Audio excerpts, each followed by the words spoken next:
বিপ্লবী হাদির জানাজা সম্পন্ন হয়েছে, কিন্তু বিপ্লবী হাদির আত্মত্যাগ, বিপ্লবী হাদির চেতনাকে কখনোই মুছে ফেলা যাবে না।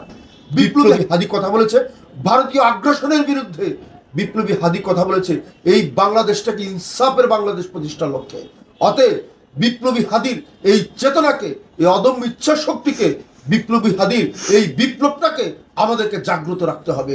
তবেই বাংলাদেশের আগ্রাসন বিরোধী যে যুদ্ধ বিপ্লবী হাদি সংগঠিত করে গেছেন, যে বিপ্লবটা সাধারণ মানুষকে, বিপ্লবী হাদির এই চেতনাকে আরো সুমহান করে এই জাতীয় পতাকার ন্যায় রক্ত বিলীন করে আমাদেরকে আন্দোলনকে সামনে এগিয়ে নিয়ে যেতে হবে।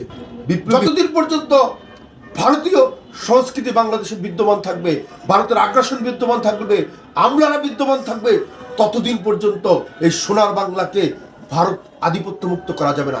ভারতের আধিপত্য মুক্ত করার জন্য বিপ্লবী হাদির চেতনাই হবে আমাদের শপথ। অতএব আগামী বাংলাদেশ বিনির্মাণের জন্য বিপ্লবী হাদির চেতনাকে প্রত্যেকের মনের আলিঙ্গন থেকে আলিঙ্গন করে নিতে হবে। তবেই বাংলাদেশ চিরজীবী হবে, তবেই বিপ্লবী হাদিরা আমাদের মাঝে বেঁচে থাকবে। এই বাংলাদেশকে এক বিপ্লবীর আত্মত্যাগের মাধ্যমে পুরো বাঙালি জাতিকে দেখিয়ে দিয়ে গেছেন যে চেতনা কাকে বলে, বিপ্লব কাকে বলে, সংঘাত কাকে বলে, সংগ্রাম কাকে বলে, যুদ্ধ কাকে বলে, কিভাবে জুলাই আন্দোলনকে আলিঙ্গন করে আগামীর বাংলাদেশটাকে বিনির্মাণ করতে হয়।